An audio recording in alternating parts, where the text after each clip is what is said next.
Alright, YouTube family. Before I edit the videos and stuff, everybody that's kind of watching this, you're gonna get a little first quick view. This is a rundown.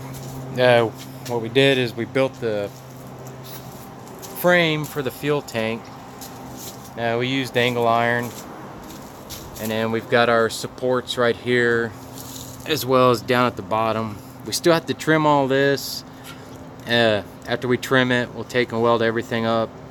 As of right now, everything is just tacked into place. So as you can see, we've got the supports for the sides, or for the bottom, that run up right here, and then the top we just got little thin pieces. So time we go in there and run a few welds there, because you never want to weld all this up solid, because when you do, with the way this frame's going to twist and move, it'll end up trying to crack everything. So you got to have little relief spots. So we'll probably do, it'll probably have one good little relief spot in here, and that'll be about it. Same way as on the back side. And then along right here, this is the only spot that may end up just running a shorter weld on. Also, we end up taking and running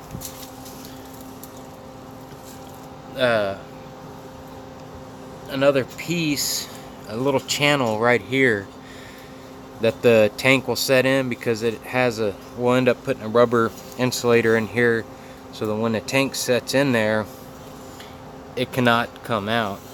So that's all tacked into place. Everything's just tacked. We still got to cut all this, grind it down, and then we'll take and weld everything up, grind it, finish it all off where it looks nice. So, but that's where it's at right now as far as the fuel tank. And then that little fancy doodah was already there, but end up getting a set of lowering springs for this, and still got to get this chinky tailpipe off. But, and then as far as the wiring, yeah, we were doing some laundry in here, excuse us, but it's been a while since we've got to work on this. I've just been working long hours. But as of right now, we've got the lights all wired up. I know it still looks like a rat nest, but we're still finishing up some stuff for the gauges. And then this will go to the gauges for your high beam, low beam indicator. This is a power wire for the stereo system. But dimmer switch is all in. It's all ran up. The headlight switch we haven't put back in there, but the headlight switch, that's all wired up, which is, let me get it here for you, which is right here. Everything's been soldered, heat shrinked, the pins, because I don't like crimping these pins. Well, they're lightly crimped, but they're also soldered. But once we get everything where it needs to be, all this will be ran nice and neat, all pretty much separated. So, you know, like certain things will go to the gauges or to the ignition lights, where you don't have to undo the whole bundle.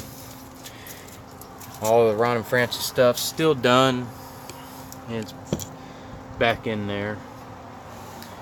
And then we got the original cluster cut out, because what we're gonna do is mount the Crown Vic cluster into here, and then wire it all into everything underneath the motor. That's just a quick update until I can get in there and edit the rest of the video of us building the actual frame for the fuel tank. There it is.